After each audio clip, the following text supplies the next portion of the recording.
You can't be scared to fall on your face so that you could ultimately win long term. That's just an excuse to say they're scared to fail. You have them make 100 dials, all they have is reps, and they're going to have different results from somebody that's been here for 2 or 3 years and sold a lot of life insurance policies. If I ask you, Jonah, what does your schedule look like? How many dials do you have to make to have your $20,000 week? How many clients you have to talk to? Dude, I'm asking the wrong questions. So the question should be, hey, when you were new, what did you do to get good at this thing and start making money? When you're going hard, you want to run as hard as you can when you first start, and that's going to get the best results. But in order to win long term, you need to be consistent. Yep. People that struggle, that are coming in with no sales experience, they're only struggling with one thing, which is getting in front of clients. At this point, I have no sympathy for an agent that comes into this and does not have success, because exactly what you said, Joe, it is the least salesy sales job you will ever have. Period. What is it going to take? Are you willing to do what it takes?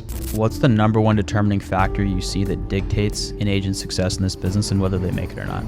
Man, that's a good question, Jonah. I think if...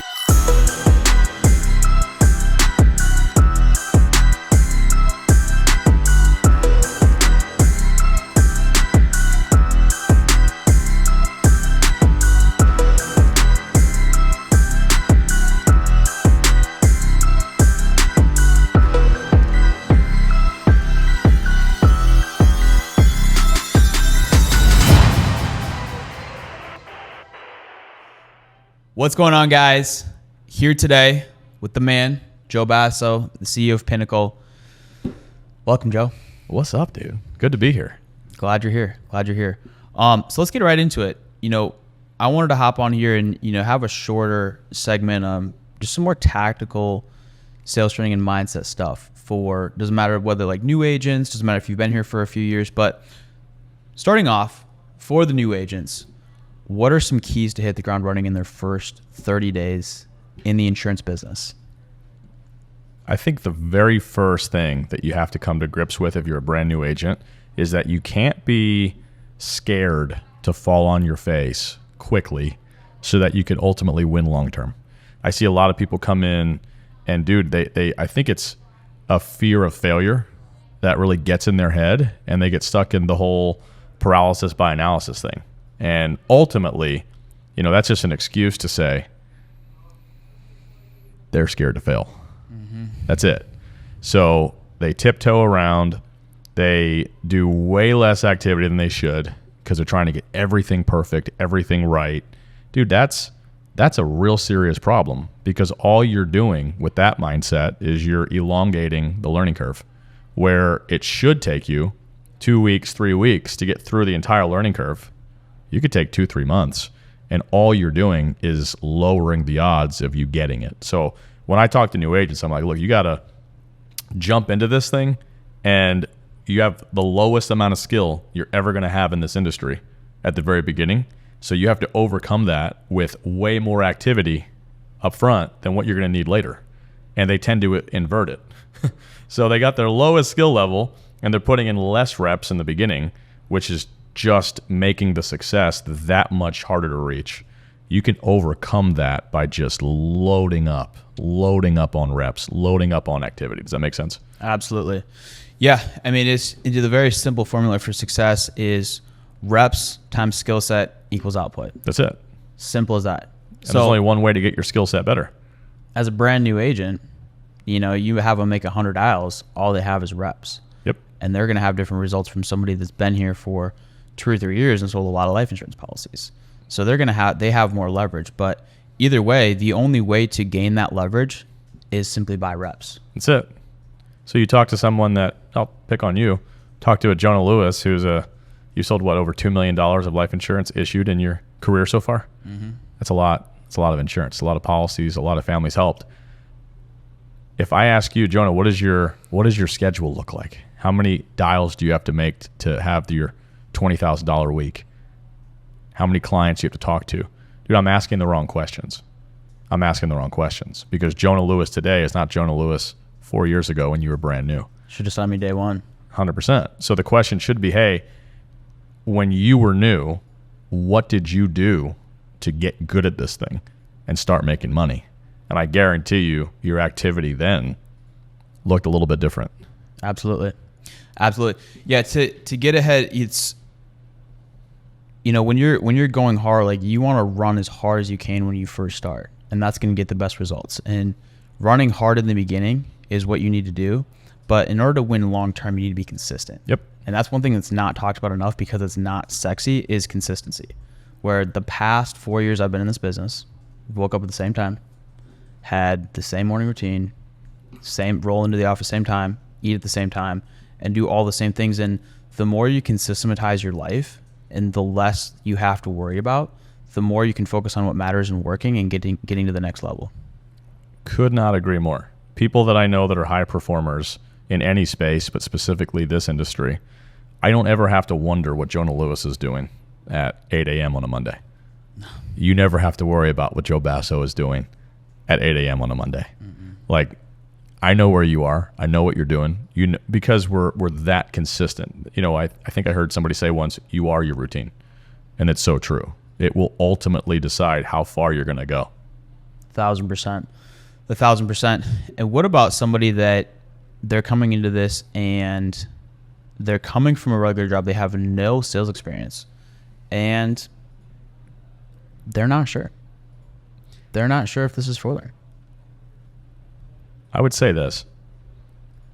If you're going to make it in any sales industry, it would be this one. Because all the things that I've had the pleasure of selling in my life, this is the simplest sales process. And because we work warm leads, people actually want to purchase the product. So the people that struggle, that are coming in with no sales experience, they're only struggling with one thing, which is getting in front of clients. The best news for any new agent listening to this call is that there's a pretty good percentage, 20 to 30% of anyone you talk to, as long as you've got a good script in front of you with decent pacing and tonality, if you just read the script in front of enough clients every week, you're going to close deals. Which we're quite literally doing. I have at this point, I have no sympathy for an agent that comes into this and does not have success, because exactly what you said, Joe, it is the least salesy sales job you will ever have. Period. What we're doing all day is we're calling hundreds of people that literally filled out a form, raised their hand and said, please help me with life insurance. I need help with life insurance. And we're calling them, and guess what we're doing? We're helping them with their life insurance. And novel idea. If you fail, it is simply a lack of work ethic or coachability. My first sales job, Jonah, I was cold calling door to door, selling something that no one wanted. No one wanted. And the only way that I could make sales is if I could somehow find a way to hold their attention enough and be likable enough that somehow, some way, they liked me more than the cost of what I was selling. That was it. So imagine showing up unannounced in the cold, knocking on doors, selling something that you knew nobody wanted. That's salesy sales. We have agents that are starting. We had an agent last week, dozens of agents last week, that got off to a good start. But I just got a report for one. He came in, no sales experience at all. Got some real-time mortgage leads. Sold 12 policies his first week ever in sales. Not his first week at Pinnacle. It was his first week ever in sales. This isn't deep. Now, he worked his butt off. Mm-hmm. So you can't eliminate that. Mm-hmm. Like, he was in the office down in Tampa. He was in the office Monday through Saturday, 12 hours a day. Mm-hmm. Are you willing to do that? That's what I would say to the new agent listening. Are you willing to devote 50, 60, whatever it takes is the answer. What is it going to take? Are you willing to do what it takes? Yeah. It's not a skill set issue. It's simply a work ethic issue. We have countless examples at this point of new agents having success their first week. And can I guarantee you're going to make money your first week, or make a bunch of money, or have a bunch of success? Absolutely not. But as long as you focus on the variables that are in your control, then the outcome is more than likely. And we just had a new agent that came in 2 weeks ago. First week, deposited $8,700 in his bank account. It's amazing. I can't think of another industry you could find that. And we really live in a softened generation where I like history a lot. and history was my favorite subject in high school. And during the Great Depression, there was people lined up. They would line up at 3:30 a.m. in the morning, wait in line at the train station to hopefully get some sort of job where they could make 20 cents an hour for pennies, and they would be digging ditches, slaving away. Yeah. It's we work hard. There's no confusion. Like, it takes hard work to be successful at this. If you find a legitimate opportunity where you can make a lot of money and become wealthy without working hard, please let me know. I haven't found it yet. Haven't found it yet. But it's just like, I mean, dude, there's so many people in the world in today's day and age that would kill for this opportunity. People talk about it though, Jonah, like it's a bad thing. They're like, oh, dude, this generation. I hear people, older than me, 40s, 50s. Oh man, your generation is so. I'm like, dude, but I love it. It's the greatest blessing. Yeah. It's never been easier. To be more successful and literally set yourself apart. It's almost too easy. Yeah, absolutely. So, what would you say to the agent where Pinnacle, I mean, dude, we've produced a ton of top producers at this point, and we have some behemoths in the insurance industry. Big time. Shotti being one of them, was just on the team call today. Yep. Dude's going to write $1.4 million in life insurance this year. Yep. Dude, and just another example, like, not to go too far on a tangent, but he's like, he got on there. He's like, the one determining factor between me and everybody else on this call is I simply work harder. And it's true. He works 7 days a week, 12 hours a day. He does. And that's why he's getting the results he has. He calls me at midnight, like twice a week, and he'll be like, hey, man. I'm like, what's up, Shotti? He called me earlier this morning. I'll be sitting there in bed. I'm sitting there in bed, like winding down, and I always know what the call is. He's like, I sold $30,000 today.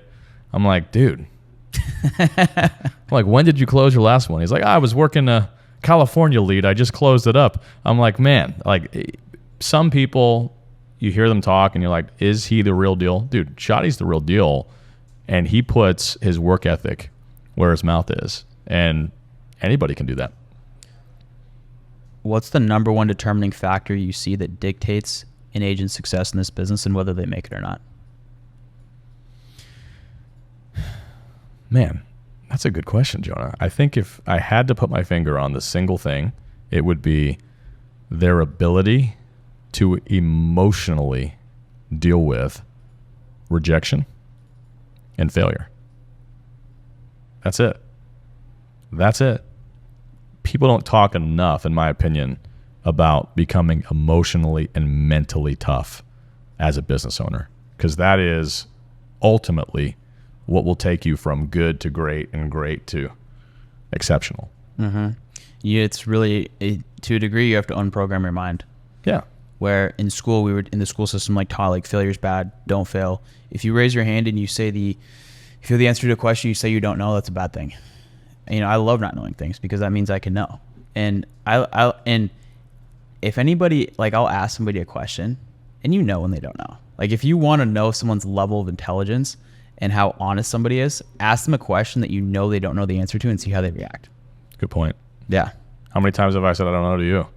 Too many times. Good amount. Too many times. And you know a lot.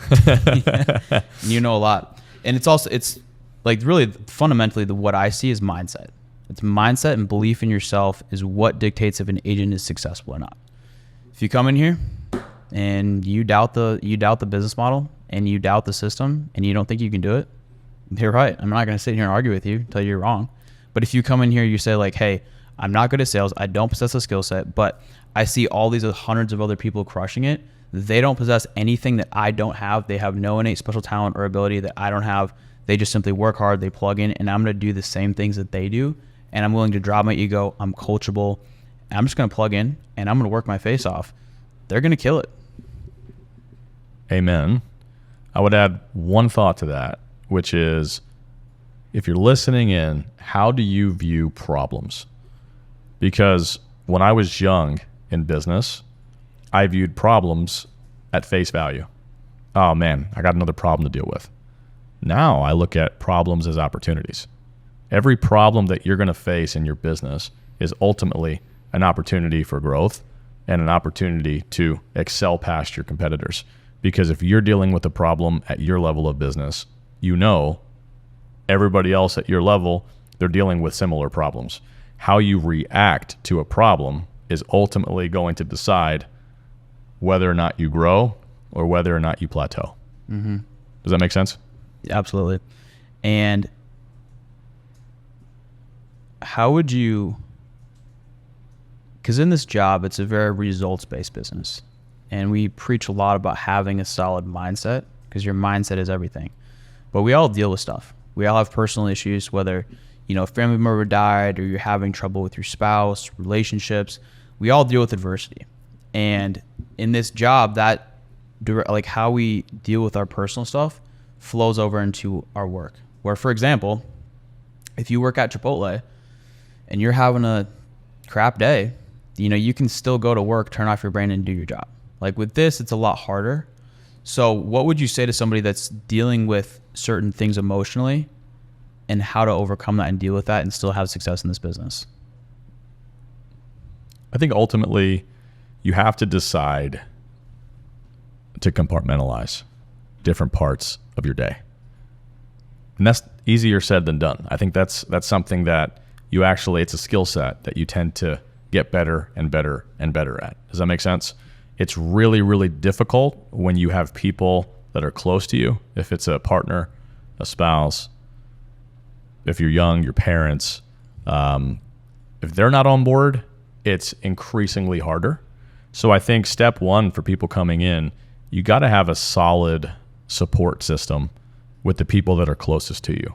And sometimes it's really hard to get those people on board with your dreams and your aspirations. So sometimes the conversation is, hey, listen, this is what I'm doing. I believe in this. It's okay if you don't believe in what I'm doing, but can we not argue or can you not pour negativity into my mind or into my business? Can we at least agree to not talk about it if we can't be on the same page? So option A, get everybody on the same page. Option B, at least have an agreement to not talk negatively about what you're doing every day. I think that's really, really critical. I think about my relationship with Carmen, my wife. If Carmen wasn't on board with my vision at 24, dude, I would not be where I am today. There's just no way. Because on the bad days, dude, she's supportive. Anybody that's running a business, they know there's a lot of days that would be considered bad days. I got to the place, I think you got to the place where I could have what would be considered a bad day at work. I don't take that home with me. Does that make sense? Mm-hmm. I have it compartmentalized. When I go home, I'm there to be a good husband, be a good father, be a good son, be a good brother. Does that make sense? Yeah. So I think that's really, really key. And I think understanding, I'll give you one more aspect to this. Understanding that a bad day doesn't mean it's a bad week. And a bad week doesn't mean it's a bad month. And a bad month doesn't mean it's a bad year. I think sometimes new entrepreneurs, new salespeople, new business owners, they can't see past the obstacle, the adversity today. And if they can just understand that the pain that you're feeling is temporary, and if you can push through, fast forward through whatever the issue is today, there's always a pot of gold at the end of the rainbow. I agree. Yeah, I agree with everything you said. Let me ask, my question though was prefaced more so towards like things that are out of your control. Let's say, and we're going a little bit deep, but let's say a family member died, or you crashed your car, or your home may be getting foreclosed on, or all these different variables that happen in everyday life where you still need to come in, you still need to dial the phones, you still need to be present with your clients, and you're struggling to perform your job and connect with clients and do what you're supposed to do because you're dealing with these personal issues. How do you still perform at work when these different things are going on in your life? I think it's learning to accept that you could only control the controllables. And that's not a deep answer, but it's the truth. You have to come to terms with the fact, as a human being, as a business owner, at some point, there's things outside of your control. And if you focus on variables, all you're going to do is go deeper and deeper and deeper down the rabbit hole in your own mind. And when you do that, all you're doing is compounding your problems. But if you can focus on what can I do today, and it's always through activity. What can I do through my activity in my business today that's at least going to push me forward? You can't erase when somebody dies in your family. You can't erase when you got, a speeding ticket on the way in. You can't erase when you're getting evicted. There's nothing you can do about those outside variables from past actions or things that were just completely out of your control. All you can do is make the decision that what I can control is today, and my actions today are going to change my future tomorrow. Does that make sense? 1,000%. And for me, and like everybody deals with this, and I not to harp on this, we'll move on here in a second, but this is important. And I see this with agents here in our office. And I was just having a conversation with an agent about this actually last Friday. And for me, it's simply just making a conscious effort of it. Where if I wasn't we all have bad days, we all have off days. It's easy to think of, like, look at a lot top producer and be like, oh, he doesn't have a bad day. Everybody has bad days. Everybody has bad days. But when I was in the field and I had 13 appointments on the books, there was a lot of days where I had I was sitting in my car and I just had to put everything to the side and just go in there. And my sole all-encompassing focus was on helping and serving that family. And what I love about sales, and you can probably attest to this, where in a way it's a form of meditation. Where once you put in enough reps and you increase your skill set to a certain amount, whether you're with the client in person or you're on the phone, doesn't matter. But like when you go into that presentation, you go into that appointment, it's a place of Zen where almost everything outside of the world turns off, the world quiets. And like I would be in like homes with clients and like I would be so locked into that appointment, and then an hour and 20 minutes later I would look up and like for a second like forgot what day of the week it was, forgot where I was at, just because I was so focused on helping and serving that family and just having that level of discipline and dedication to the appointment and really listening. It's meditating. And that's what I think, for me at least, in my opinion, like that's what helped me produce on a high level, was just having that clear focus and undivided attention as to what my goals were and what I needed to do for that day. I agree. And I think this isn't talked about enough. You're right. And I want to just preface this by saying we have to take like real mental illness out of what I'm about to say. Because I know some people really do struggle with mental health, and it's chemically. Mm-hmm. So take that out. But people that are weaker in their mindset, they need to understand that your mind is a muscle. Truly. Just like you work out every day, I work out not as much as you. You've been working out every day. You're getting fitter. Yeah. But I'm not Jonah Lewis. But the point I'm making, people expect overnight results with their mindset, which would be obscene if people wanted to go to the gym after not working out for a year and look in the mirror the next day and become a new person. Your mind is a muscle that needs to be trained. And just like, there's been times where I'll work out for a year and a half, 5-6 days a week, and then I'm not making excuses, fall off the wagon. And guess what's amazing about getting back in the gym after 3-4 weeks of not working out? Your muscle memory kicks back in, and it's going to take you a third of the time to build back your gains because you have muscle memory. Does that make sense? Your mind is a muscle, and people let their mind dictate their actions. You should let your actions dictate your mindset. Does that make sense? Yeah. And this may offend some people, but I have never met a single person that is in really good shape and makes a lot of money that is worse at dealing with problems than someone that is not. I agree. The problems never go away.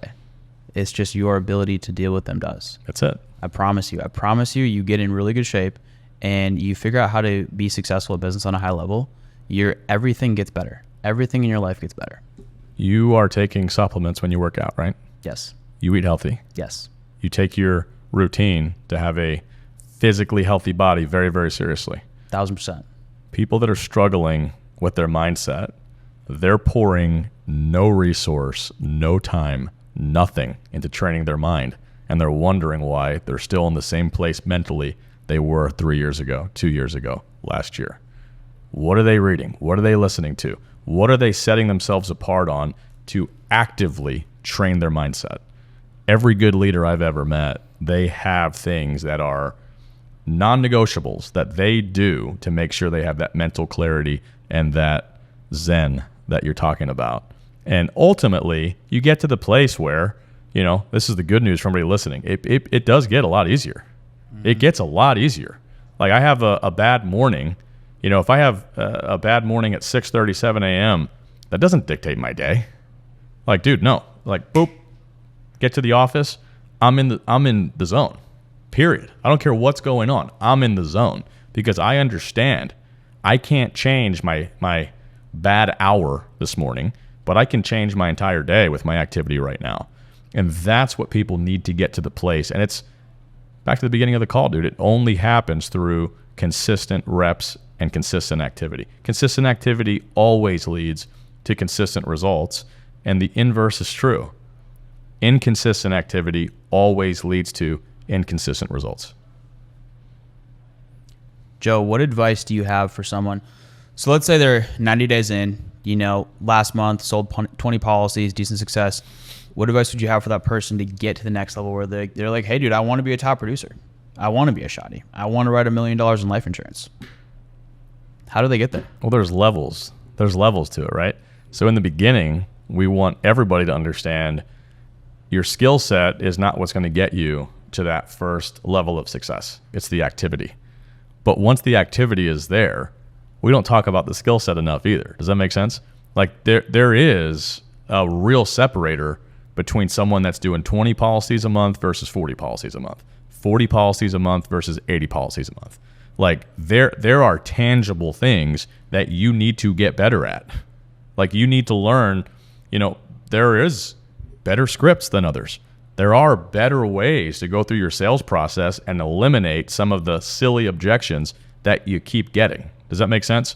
There are ways to better leverage your schedule with a good CRM, with AI. Like there are ways to leverage appointment setters. There are ways to leverage other things that are ultimately going to lead to more success. And a lot of that, it'll always come from the initial reps, no doubt. But my famous line is, dude, this is a copy-paste business. So if I'm an agent that last month sold 20 policies, guess who I'm not talking to get better? The person that sold 20 policies. Yeah. And guess how many agents do that? Because it's comfortable. It's comfortable. They're buddies. It's like, hey, dude, what are we going to do this month? How are we going to go to 30 policies? It's like, I don't know. Let's do a competition together. And meanwhile, they're trying to solve it with more activity. More activity can get them from 1 to 1.5. But if they want to go from 1 to 2, you better be talking to someone that is well past where you are and figure out what they figured out. 1,000%. I never listened to anybody and never took advice from anybody that was either below me or on the same level as me. Like I'm super coachable, and my goal is to always be the smallest person in the room. But I'm also very selective on who I take advice from. It's only people that are ahead of me. I'll give one more piece of advice here to those agents that are listening in. I can't tell you how many times, even now, I get on a call with an agent that's a month in, 2 months in, and they're having success, 20, 30 policies a month, and they're making more money than they ever made before. And they say, hey, can we get on a mentorship call? I'm always, of course. Like, I don't care who you are. If you're a Pinnacle agent, you got time on my calendar, of course. And then I get on the call, Jonah, and that agent does all the talking. It happens all the time. All the time. And they'll talk my ear off for 15 minutes, never ask a question, and all they wanted to do was impress me with their success, which, you give them a pat on the back and send them back on their way to put another 30 policies in next month. Congrats, bro. You're crushing it. Congrats. Like, great work. And I mean that. Like, it's authentic. Good work. But what separates the people that go on to consistently grow 1% every day, I look at it, my goal has always been, and I don't always reach the goal, but my goal is I want to grow by 5% every month. Now, that's crazy at scale. But that's still my goal. And when I get in rooms, often with people that are much further ahead. Like I sit down with people that are worth hundreds of millions of dollars, billions of dollars. Do you think I'm talking? I'm asking good questions and I am listening, taking notes. I'm not just on what they're saying. I'm watching how they're speaking. I'm watching their body language. I'm trying to figure out who are they looking at when they're talking. Look, what are they? How do they process information? Like there's so many things that get you levels. And the best advice I can give to people is learn when to shut up, ask good questions, and listen. Yeah. And I mean, I could talk about that all day. I'll keep it short and keep it simple. Say one more thing. It's not only like agents that talk, but also when they ask a question and you're talking to them, you can tell they're just not listening because they're thinking about the next thing they're going to say. Yeah. And I also, regarding that though, and for people that are listening to this and do want to get to the next level, it was a lot harder for me, genuinely. It was a lot harder for me to get from 0 to 20K a month than it was for me to get to 20 to 100. Sure. And that was like 0 to 20 was when I had the most anxiety, when I wanted to quit the most, obviously the worst I ever was. And I'm so glad I persevered through that because that was developing the skill set, communication skills, knowing the script, knowing the rebuttals, the mindset, the schedule, the consistency, all those fundamental things that are so critical and so key in business. So when at 20 is like, yeah, like my skill set definitely increased. I definitely got a lot better. But the biggest thing was just doubling, tripling, quadrupling down on what I was doing. And I always tell it's like, dude, agents that quit, like they quit within the first 9 months. Every time. If you're struggling, just tell yourself, I'm going to stick it out that's not even a year. Like that is so short in the span of life. And because you grind hard for 9 months, it is, as long as you're working, it is physically impossible to not become a killer in this business because it is so simple. And then also, what happens after month 9? All those back ends kick in, baby. Those back ends of money that you forgot about. Yeah. That's 25% of your income. Yeah. That's a lot of money. Jonah, it takes the average business in the United States more than 2 years to become profitable. More than 2 years to become profitable. And agents can become profitable in 2 months doing this. Or sooner. Mm-hmm. Realistically, they do all the time. But you have people that watch you and they see your beautiful penthouse and they see your cool car and they see your gorgeous office and they see the life you're living, and they didn't see the 4 years of grind that it took you to get what you have today. They want that overnight. Correct. It's like, dude, I talked about my first experience in sales. You know what happened to me? It took me over 12 weeks to get my first sale. I'm probably like a psychopath. Why didn't I quit? I don't know. I'm not a quitter. But I think about, dude, week 3, week 4, week 5, every day I wanted to quit. Every day I wanted to quit. I had a dream, and my dream, if I killed that dream, it would have been more painful than the rejection that I was dealing with. And I think at some point you got to ask yourself that question. What is more painful? Me being a W-2 employee, working for somebody else, letting somebody else buy the Lambo and the beach house and the jet off of my work, or I deal with the pain right now. And you said it well, if other people have figured this out, I'm not smarter than anybody else, but I can work as hard as anybody else. And if they figured it out, I can figure it out. I happen to be, back then, a very slow learner. So it took me a little bit longer than the average person to figure it out. But here we are today. 100%. I want to flip it a little bit. And let's talk about go from producing to leadership. Because what I love about this business is, dude, we're not an MLM. Like, you're not required to recruit all your friends and family to be successful. But if you want to build a sales organization, you want to recruit, you can make a lot of money. You know, my first year and a half, didn't recruit anybody. Just wanted to be a top producer, wanted to sell a lot of policies and make a good amount of income, which I did. And then obviously now we've transitioned to Prosper, recruiting, training, developing. So what are some tangible characteristics for someone watching this that wants to become a leader, get into a leadership position, and build an insurance agency? You have to truly want other people to win as bad as you want to win. And if that's the single thing that I've watched and witnessed in my career now of I've been managing people and leading sales teams now for, this will be 15 years in January. 15 years in, all the good leaders that I've ever witnessed, they all truly cared about the people they were working with. And all the bad leaders that I've witnessed that are no longer in whatever industry they were in, it was because they were actually truly selfish.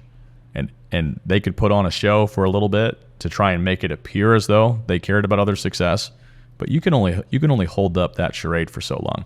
So I say it to everybody, dude. Like, I don't believe that everyone should recruit. That throws people off because, you know, I'm the CEO of a company that we want people to recruit. But if you are not truly caring of the individuals that you want to recruit, you shouldn't do it, because you're going to do a disservice to yourself and them ultimately. Some people, and I'm not picking on anybody specifically, but they're just too self-centered and too self-focused. They're better off just selling, you know, $1 million a year of life insurance and making a great living, because they're going to be more peaceful and more happy ultimately that way.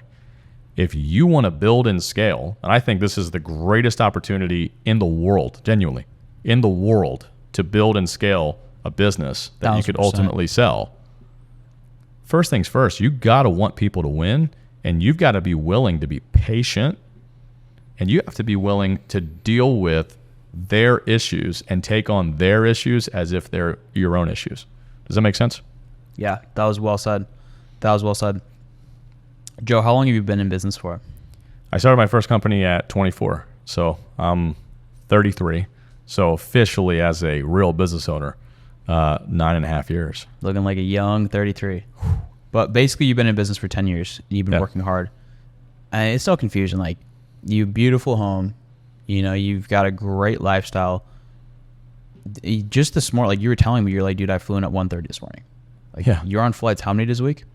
At least 3-4 days a week. 3-4 days a week. Always traveling, always on the go, working crazy hard. Like, your work ethic is truly inspirational, not only myself, but, you know, everyone in Pinnacle. What keeps you going on a high level? Man, what a great question, dude. I think ultimately,